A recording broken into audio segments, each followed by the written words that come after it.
Hola gente de Idiorama, nos vemos en un nuevo episodio de Podcast Creativo. Hoy nos encontramos con un invitado, súper invitado de lujo. A Alejo no le gusta que yo diga invitado de lujo, pero es un invitado de mega lujo. Él es Juan Hoyos, un artista tatuador de la ciudad de Popayán, bueno, ciudadano del mundo también porque le gusta moverse bastante. Es una persona que lleva 11 años en el cuento del tatuaje. Tiene 24 años, es un chico súper joven y con mucha trayectoria en el arte del tatuaje. También vamos a hablar de emprendimiento, vamos a hablar de su trayectoria y de varias cositas en el transcurso de esta conversación. Entonces, Juan, parcero, bienvenido a este estudio y cuéntanos un poquito más de ti, que no alcancé a describir todo, pero ahí te presenté de la forma más rápida posible.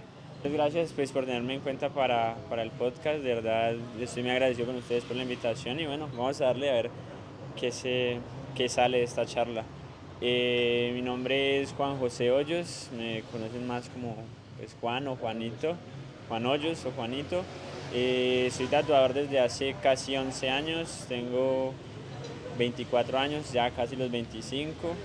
Y nada, pues mi trayectoria con todo esto, con el mundo del tatuaje ha sido como una chocoaventura, la verdad, ha sido como de altos y bajos y ha sido lo que ha formado, la verdad, como mi carácter como persona, como todo, o sea, como que es lo único que, llamémoslo así, aprendí a hacer cuando estaba muy niño, llamémoslo así, creo yo, como que no me he visualizado haciendo nada más que no sea como algo del tatuaje o algo relacionado con ello, con el mundo ilustrativo y pues eso nos ha llevado creo que a varios lugares.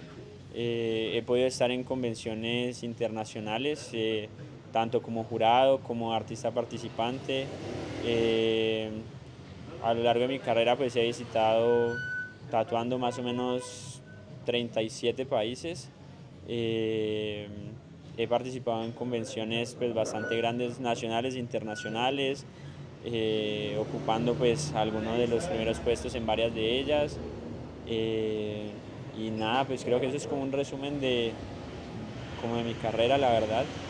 Listo, Juan. Es bien interesante tenerte acá porque uno de los objetivos de este podcast es definir la creatividad desde varios puntos de vista y es muy interesante pues ver tu punto de vista con todo el bagaje y toda la experiencia que tienes a pesar de tu corta edad. Me gustaría, antes de que llegue el café, no mentira, que llegue el cafecito. Aquí estamos en Cafeín. Pilas que este sitio está bien interesante, bien chévere. Ya este es el tercer podcast acá, entonces acá se pueden tomar un cafecito bien rico, la comida también está deliciosa, entonces acá se pueden acercar. Vamos a hacer una transición ahí, primer café y ahora aparecen los tres cafés. Listo, retomamos ya con los tres cafés acá servidos bien rico. Bueno, Juan José, quería preguntarte qué hace un chino de 14 años con una máquina de tatuar. ¿Y por qué no está jugando, no sé, con la bici, con el fútbol? No, mentira. Pero no a los 14, porque Bueno, pudo haber sido a los 11. bueno, entonces cuéntanos cómo fue esa primera experiencia o cómo empezaste tú a interesarte por este mundo del tatuaje que es bastante amplio, ¿no? Mis abuelos son artesanos, empíricos también, como que dentro de sus labores del día a día, mi abuela era la que sabía coser, hacer peluches, hacer chanclas, bisutería, hacer mil cosas y mi abuelo lo mismo, sabía hacer cosas en madera, sabía tejer, sabía pintar, como que todo esto y pues a ver, mi madre era la cabeza de hogar, yo crecí con mi mamá, con mis dos abuelos.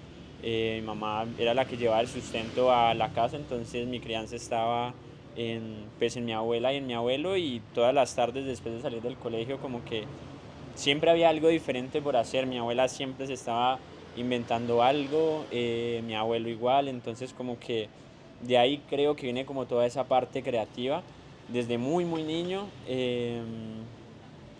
y como toda esa parte emprendedora también. A raíz de eso siempre me gustó mucho ver a mi abuela hacer cosas, como que ella me llevaba de niño a los talleres que ella hacía y iba aprendiendo cosas con ella, entonces todo lo que tuviera que involucrar algo con manualidades, yo quería estar ahí. Digamos, cuando ya era un poquito más consciente, porque a ver, como que tampoco era mucho, a los 11 años tuve como mi primer acercamiento con el tatuaje, ya que junto con mi primo, o sea, habíamos tenido como el gusto por los tatuajes, no sé, de pronto como por algo muy explícito en la cultura que nos gustaba, que era como el hip hop, el rap, como que muy de ese tema como underground, llamémoslo así, y pues el tatuaje siempre había estado como pregnado ahí.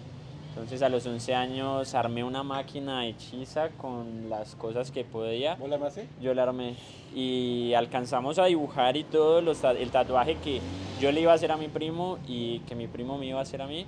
Y nada, pues como que a la final no hicimos nada, nos dio miedo y como que ahí pausó. Más o menos 3 años después, otro primo que también iba como por la misma movida, le gustaban el tema de las expansiones, de los piercings, comenzó a tatuar paulatinamente, a como yo también no había tenido como el impulso, entonces fue como, ve, estoy tatuando, como parce, yo estoy queriendo aprender, como que vámonos, cada vez y comenzamos como a compartir cosas, como esto, como algo muy de niños, como un juego de niños. La verdad, cuando entré al tatuaje no, la verdad nunca me imaginé llegar donde gracias a Dios he podido llegar y me han dado la oportunidad de como que estar. Eso fue algo que nunca estuvo ahí, simplemente era como algo muy de un hobby, como tal cual, como ir a jugar fútbol, como salir a la calle a jugar cualquier cosa con cualquier cosa que uno se encontraba teniendo 10, 11 años. Ya a los 14, cuando hubo ese suceso, volví a armar la máquina.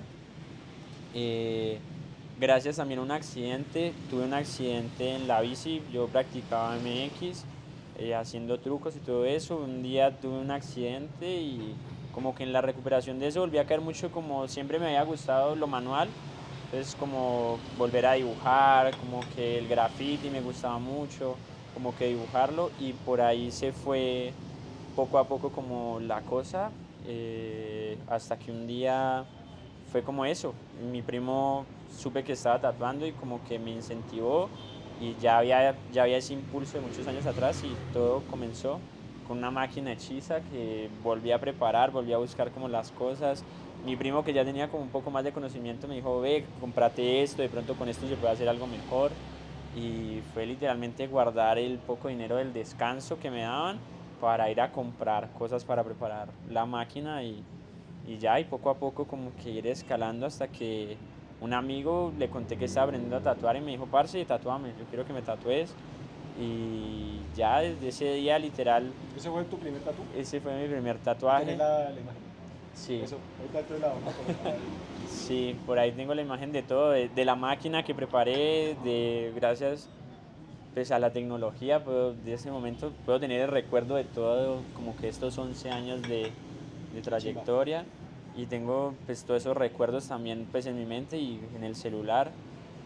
Y ya literalmente desde ese día que hice el primer tatuaje hasta el día de hoy no hay día que no haya pensado en tatuajes. Literalmente he pasado 11 años dedicados 100% a esto. ¿Recuerdas el precio del primer tatuaje que te pagaron? O sea, digamos, bueno, decís que a un amigo tuyo fue como el primer tatuaje. ¿Ese te lo pagaron o fue conejillo de indias o...? Cobré 6.000 pesos. ¿Cobraste 6.000? Uy, no, hijo de madre, ahorita. Esos 6.000 pesos eran para, creo que era comprar vaselina y un par de guantes, creo que era. O sea, yo ya tenía como reunidas un par de cosas como que a lo largo de lo que había ido como investigando pues, y era de pronto como tantas las ganas de tatuar y que alguien me está dando la confianza como que, parce, no tengo de pronto para comprar esto y esto, como que compralo vos. Fueron como 6.000 pesos, 7.000 pesos más o menos, lo que dio eso. No, porque ahorita los precios están un poquito más arriba de 6.000 pesos. Pero, digamos, sobre esa misma línea, listo, claro, entiendo que cuando uno inicia, parce, pues claro, ahí, de hecho, hasta los mismos amigos dicen como, tatúame para que vayas practicando. Pero ¿en qué momento vos sentiste como que ya hubo un punto de quiebre en donde ya tus tatuajes tomaron una dimensión mucho más, digámoslo, profesional, pero bueno, es que yo digo profesional, desde que uno arranca ya empieza uno a meterse en el cuento, pero ¿en qué punto vos dijiste, no, ya aquí es un punto donde ya mi trayectoria me da para ponerme a otro costo, a otra altura ya de este mundo del tatuaje? Siento que eso fueron 3 escalones, o sea, eso como que sí lo he pensado y más que uno solo fueron 3, que fue el primero cuando las cosas se comenzaron a dar, como que al principio veía tatuajes que aparecían en revistas y en internet que tenían una estética, pero lo que yo hacía tenía una estética 100 veces menos y muy brusca y grotesca, llamémoslo así. Entonces como que todo eso como que fue dándose en algún momento en que ya lo que hacía se parecía a lo que aparecía en internet. Entonces siento que en ese momento fue cuando mucha gente comenzó como a buscarme para tatuar. En ese momento me ofrecieron, eso te estoy hablando más o menos 2016, 2017. Como que ahí ya de un despegue fue mucho más. Sí, más o menos llevaba como un añito aproximadamente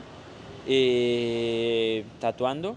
Y ahí fue el primer momento donde como que tenía una demanda de clientes y como iba bien, salía del colegio a las 3 de la tarde y sagradamente o casi todos los días tenía citas.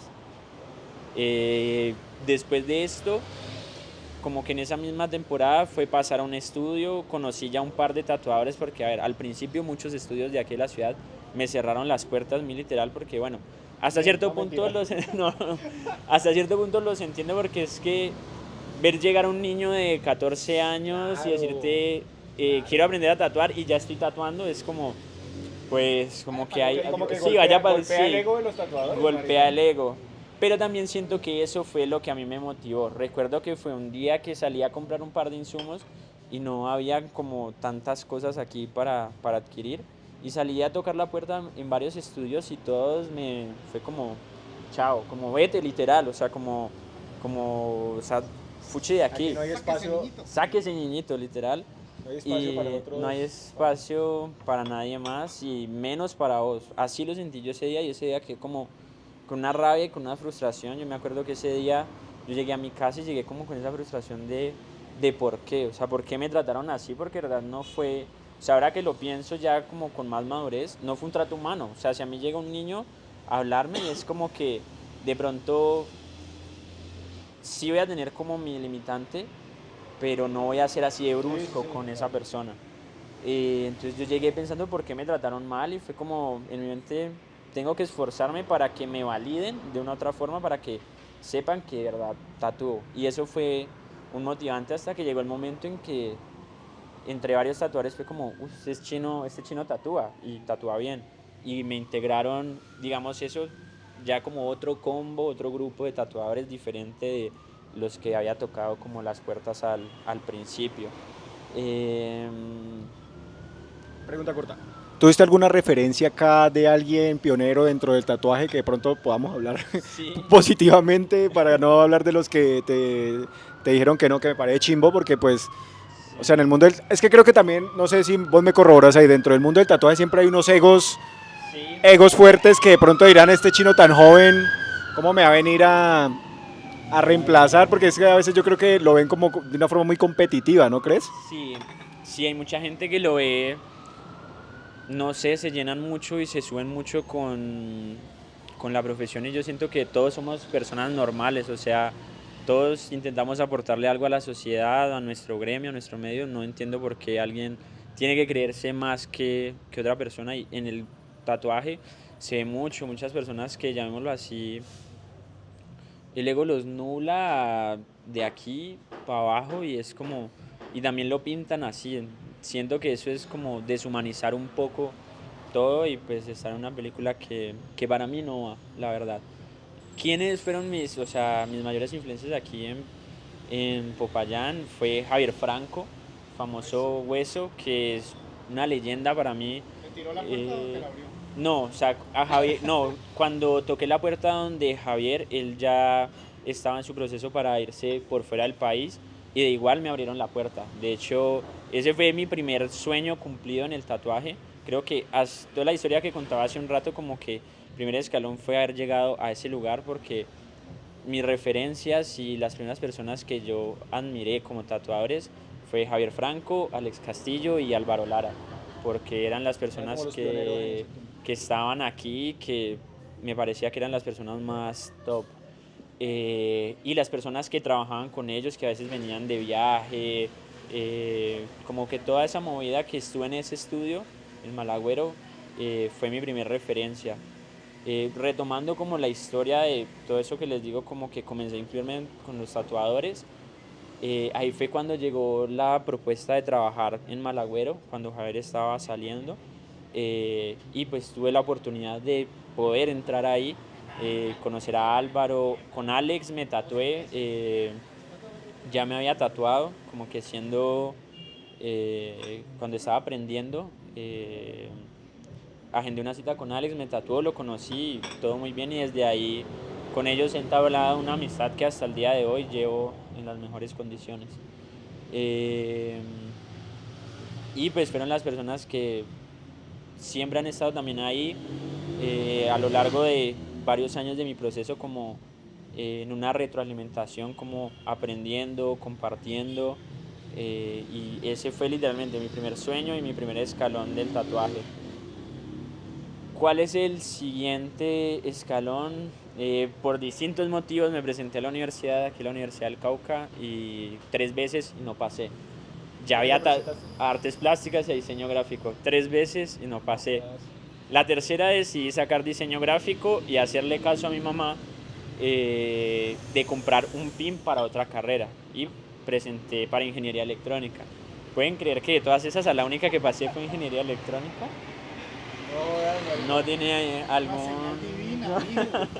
no tenía algún sentido, pero siento que eso fue lo que me llevó a que la vida como que funcionó para que eso no pasara, hizo que eso no pasara y me llevara a lo que es el siguiente escalón, que fue irme de aquí de Popayán. De pronto, por la frustración al no pasar a la universidad acá, envié varios como solicitudes a universidades por fuera, en otras ciudades de Colombia, y pasé a Medellín, a la Universidad de Bellas Artes. Llamémoslo así, como que en la escala de mis sueños, que es lo que les digo, que siento como que son los escalones, justamente son 3 estudios. El primero era Malagüero y el segundo es el estudio de Medellín, que se llama Sailors and Mermaids, que fue cuando llegué a la universidad. Ese para mí había sido el siguiente estudio más, como con mayor referencia mía y mayor admiración, y para mí entrar ahí era imposible, o sea, si les soy sincero, para mí eso era imposible. Porque más top de Medellín. Sí, de Colombia, para mí ese es el estudio, uno de los estudios con más renombre, de los primeros, donde yo veía que todas las referencias y las personas que yo admiraba habían pasado por ahí o trabajaban ahí. Entonces, y era un respeto en el medio demasiado grande, que dije, algún día tengo que trabajar ahí. Pasa que cuando llegué a Medellín, de pronto, no sé, como que mi autopercepción de ese momento es, yo no voy a pasar a ese estudio. Yo dije como que de pronto la autoestima muy bajo, no sé, fue como, ¿para qué pierdo el tiempo?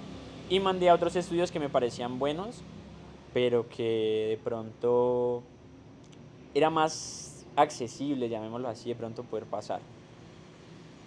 Cuando envié los mensajes a todos estos estudios,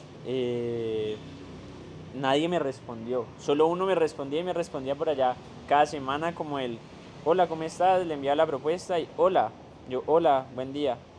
Estoy leyendo lo que me escribiste. La otra semana todavía sigo leyendo. Como que sí, como que iban así, y pasaron como 3 semanas que ya estaba en Medellín y no me habían respondido, y fue un día como que iba en el metro para la universidad y dije como, voy a intentarlo, no pierdo nada.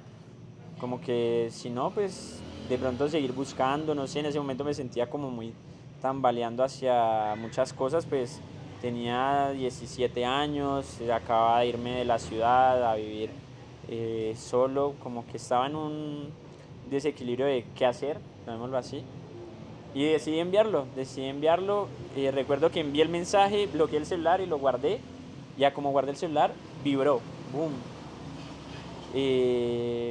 Era el estudio, era Sailors, Félix, que es el dueño, respondiéndome el mensaje, diciéndome que sí. No se demoró un minuto en decirme como que, parce, sí, de una, me gustaría que trabajaras con nosotros, vente, pásate por el estudio y charlamos. Ese mismo día salí de la universidad, fui allá, los conocí y pues me acogieron literalmente de la mejor forma, y entré al segundo escalón, que fue ¿Cómo ahí. mostraste el portafolio o cómo mostraste? Sí, pues no, Instagram ¿Tu Instagram? como Ah, ya ahora tenías es, Instagram ahí tú sí, era como es la plataforma y el portafolio más grande pues que uno en el medio del tatuaje creo que va a conseguir.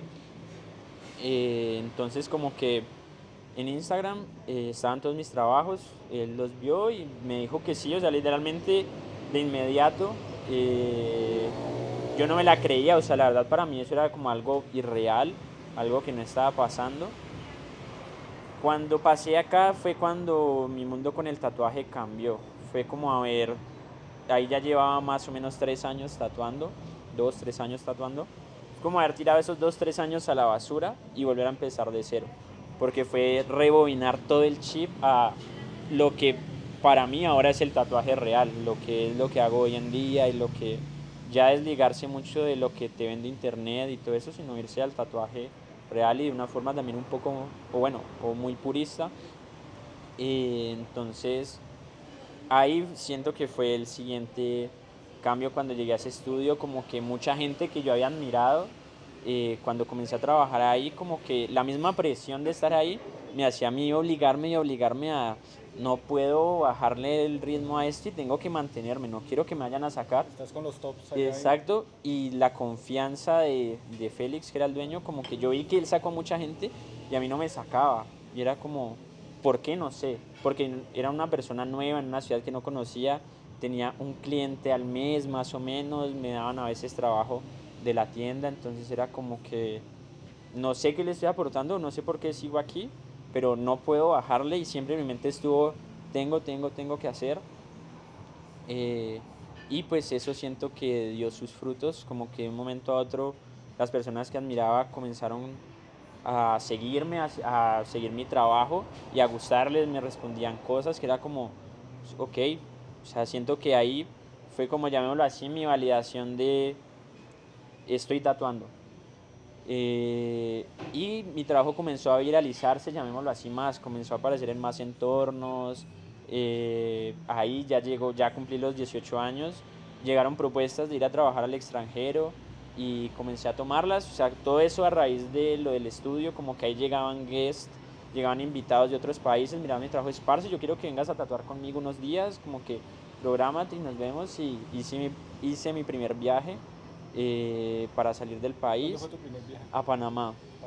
Fue mi primer viaje a Panamá, fue una chocoaventura, perdí el vuelo de regreso, eso, mejor dicho, bueno, cosas que tenían que pasar para aprender, pero Eso debía decir. fue algo increíble porque a ese estudio habían ido las personas que yo admiraba y que en algún momento también había como que soñado de pronto estar ahí. Y ya, lo que les digo, ahí ya después de esto llega pandemia. Para mí la pandemia artísticamente fue lo mejor que me pudo pasar porque fue encerrarme 4 meses a todos los días, dibujar y pintar. Y en ese tiempo solo hice como 2 o 3 tatuajes, más o menos, como para sostenerme, solventar como las cosas. Estaba en Medellín, pero el resto me levantaba a las 8 de la mañana y me acostaba a las 4 de la mañana dibujando y pintando. Dibujando y O pintando. sea, la pandemia la pasaste en Medellín. En Medellín, en una habitación de estudiantes. Juan, quería preguntarte, después de todo ese recorrido, toda esa experiencia, ¿cómo defines la creatividad? Para ti, ¿qué es la creatividad? ¿Y cómo la usas en tus tatuajes, en cada cliente, en cada diseño? Para mí la creatividad son sentimientos, la verdad, creo yo. Como que me considero una persona como muy sentimental hacia muchas cosas y siento que esa es mi fuente de creatividad. Como que me siento feliz, llamémoslo así, voy a dibujar algo feliz, algo con una estética así. Me siento triste, voy a dibujar algo como con esto, algo más melancólico, algo como todo esto, y desde ahí siento que nace mi creatividad, como que me siento mal y qué puedo hacer para sentirme bien, es hacer lo que sé hacer, y llamémoslo así, refugiarme en eso y entra como esa ¿Sinergia? sinergia, sí, y esa catarsis como de transformar las cosas y es como mi motor de creatividad son las emociones, creo yo. Es lo que me da ideas también para crear. Juan, entrando en materia del tatú, yo no soy experto en materia del tatú, pero digamos que, bueno, yo por aquí tengo unos neotradicionales, por aquí aprovecho que me ayudaste como en este relleno de esta flor. Principalmente a mí me encanta mucho el estilo neotradicional, que es el que camellas, que me parece extremadamente chimba. Pero te quería preguntar si exploraste quizás otros al inicio, por ejemplo, no sé, el tatú tradicional, ahorita que hay temas de realismo. Me gustaría que de pronto nos explicara diferentes estilos que de pronto pudiste experimentar y también preguntarte por qué te fuiste por este lado.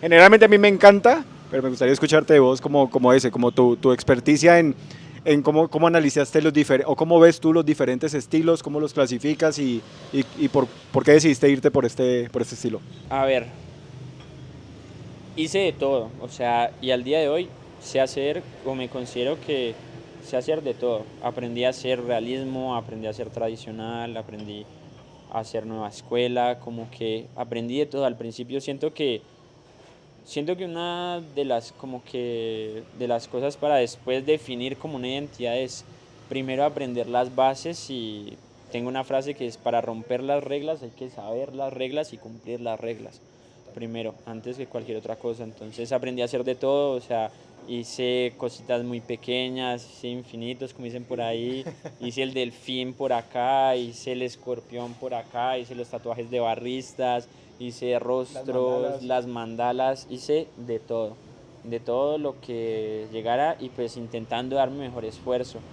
¿Cómo llegué al neotradicional? Era lo que más me llamaba la atención por la forma que había, como que me exigía más. Siento que el hecho de hacer realismo es demasiado teso, es muy complejo, pero me parecía desde mi punto de vista como muy básico el hecho de tomar una fotografía y compararlo acá. Es complejo técnicamente y no estoy diciendo cagado de la risa, pero me parecía mucho más fácil la solución de un diseño.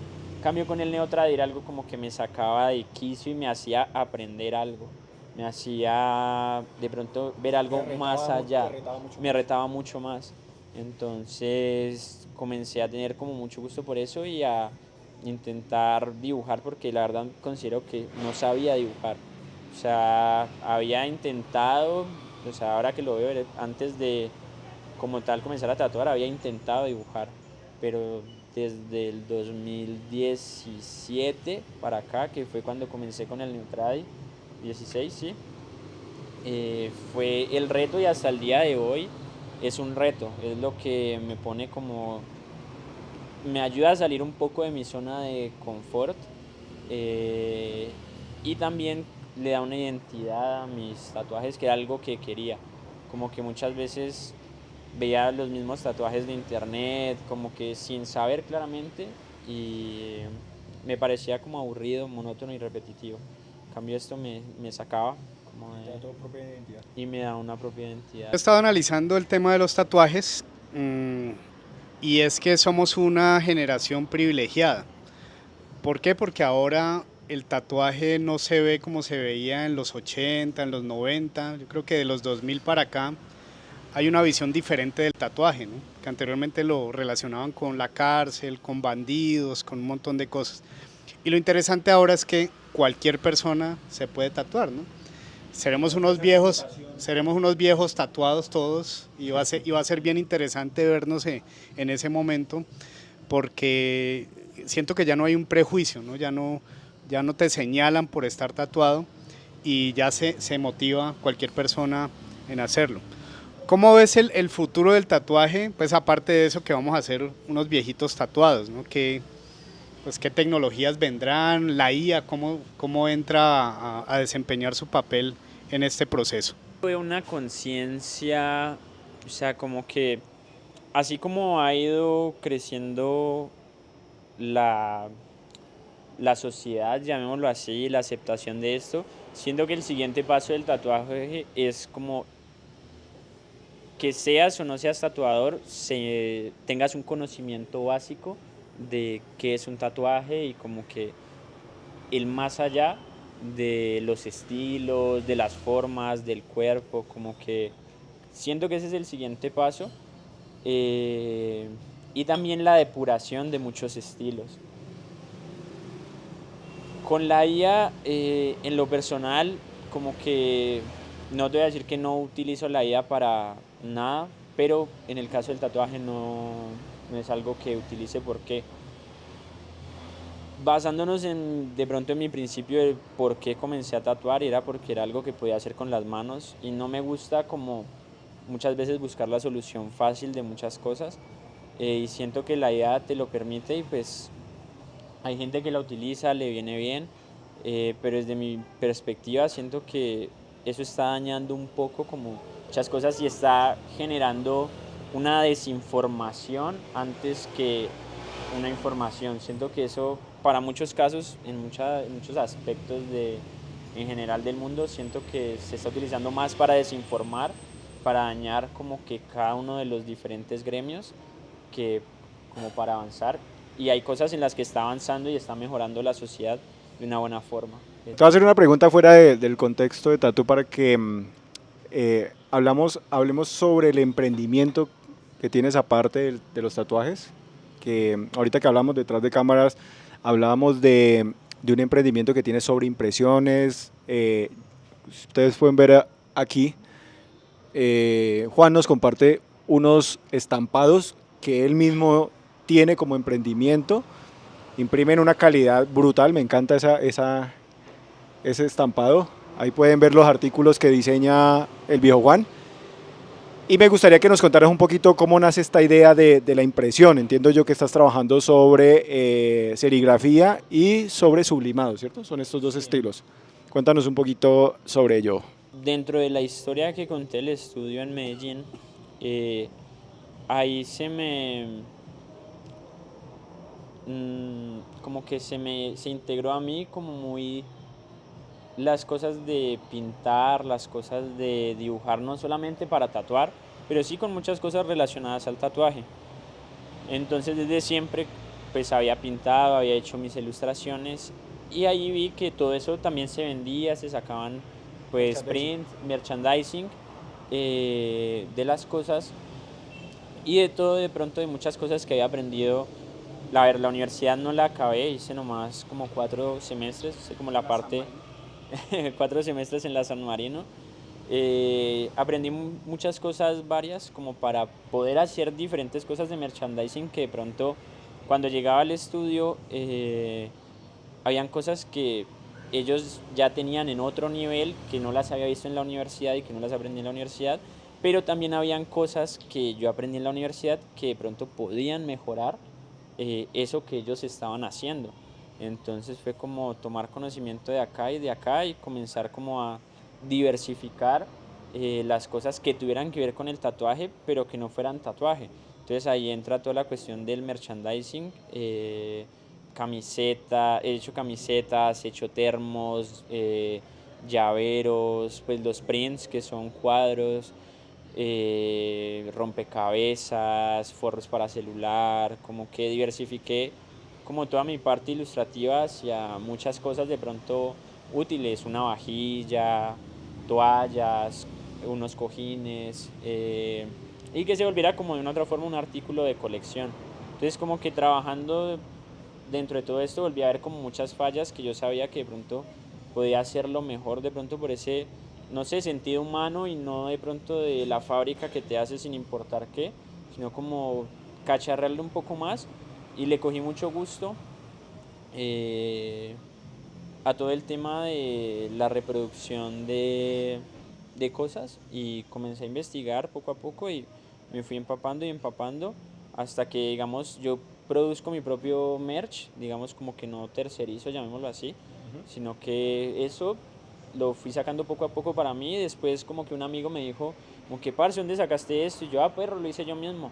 Parce, ¿me podrías sacar esto? ¿Me podrías ayudar con eso? Y yo, parce, sí. Y ahí sí como que se fue regando y muchos amigos como que me pedían como cositas así Y de ahí ya comencé como tal en un emprendimiento que fue ya como tal abrir una paginita y comenzar a que varios tatuadores que ya no solamente fueran amigos, como que comenzaran a pedir las cosas, empresitas acá de Popayán, emprendimientos, y comencé a sacar un par de cositas, y pues es algo que hubo un tiempo que lo frené porque es una demanda de tiempo bastante alta también, y digamos como que esa relación con el tatuaje a veces era un poco compleja porque tenía que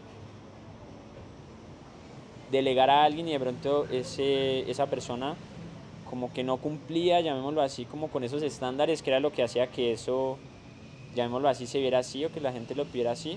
Entonces como que decidí bajarle un poco eso y seguir con el tatuaje, y ahora tengo una mejor relación con eso e intento como igual llevarlo ahí, pero en un poco, pues en menor intensidad. Cuando hablaste de el tiempo que estuviste en la academia y cómo te diste cuenta ya en el hacer, en la práctica, que había unos elementos que te servían de la academia.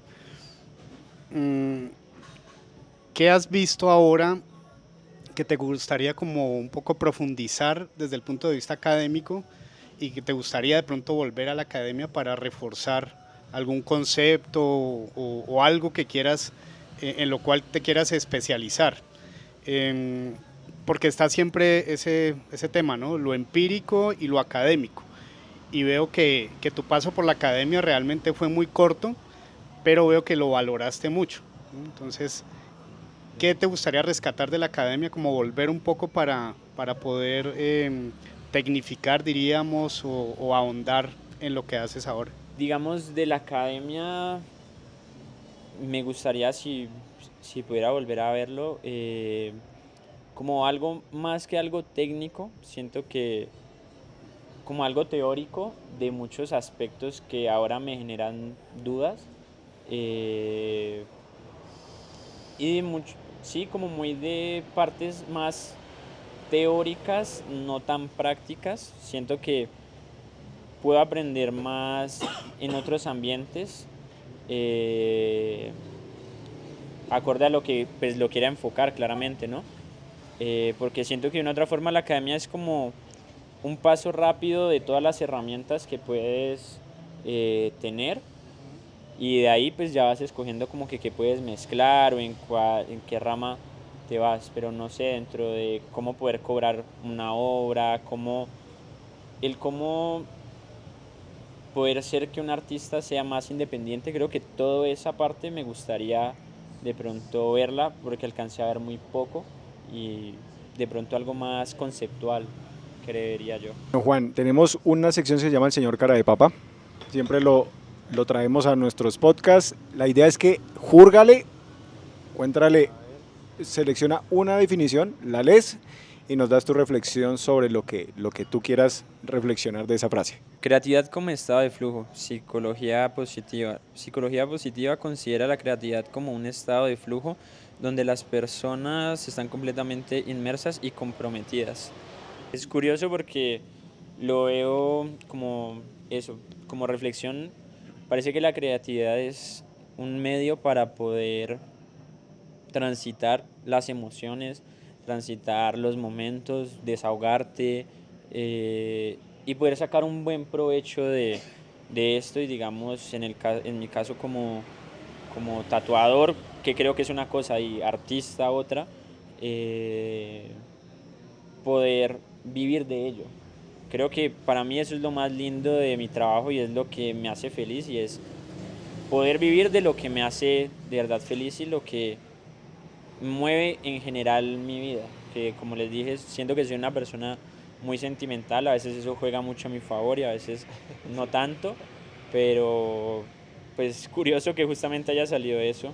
Estamos concluyendo el podcast, pero sí me gustaría primero hacer una reflexión sobre tu perfil, porque yo hace mucho tiempo, bueno, que hemos podido hablar y que hemos tenido como charlas, me gusta mucho, sobre todo, que en Popayán exista perfiles así de personas que inspiran, ¿sí? Porque yo creo que vos dentro de tu ámbito inspiras a otras personas a decir como me gustaría llegar a este nivel de tatuaje como lo maneja Juan.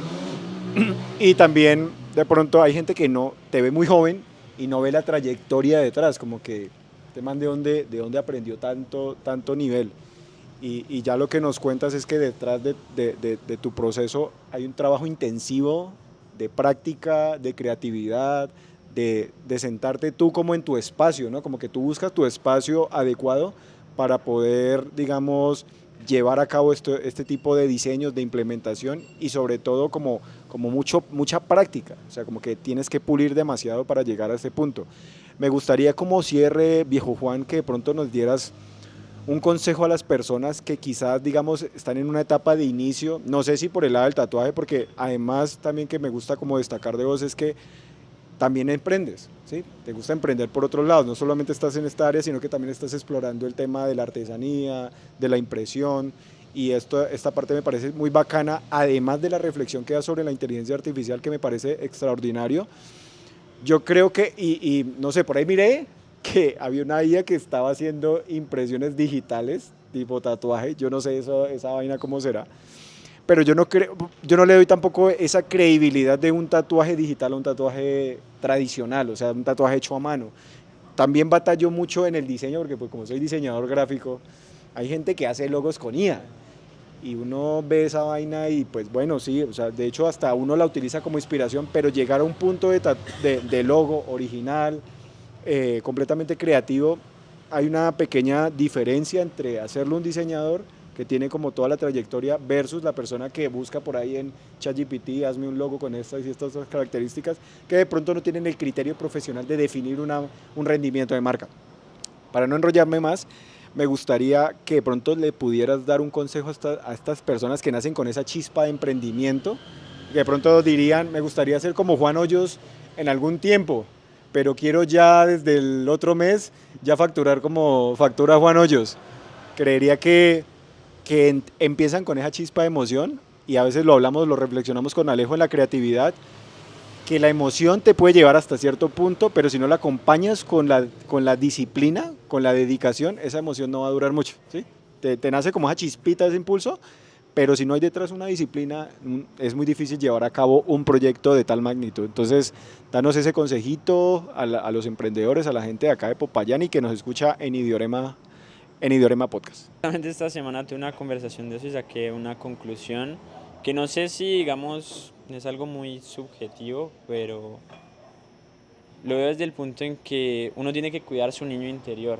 O sea, a la final uno nunca crece, uno sigue siendo ese niño de la infancia que es la persona que está motivada, que está feliz, que está como con muchas cosas. Entonces siento que ese niño es el que busca las cosas que quiere hacer y creo que ya el deber como adulto es cuidar a ese niño interior y trabajar y que ese niño interior esté feliz, que ese niño interior te dé la motivación de un día a día, de que uno puede aspirar a más, porque siento que la mente de un niño vuela, la mente de un niño llega a donde un adulto creo yo que no puede llegar, entonces, exacto, no tiene ninguna limitación, entonces creo que mi consejo es cuidar y trabajar por ese niño interior y siento que ahí está la respuesta hacia muchas cosas, hacia una parte también creativa, creo yo, hacia una parte laboral, hacia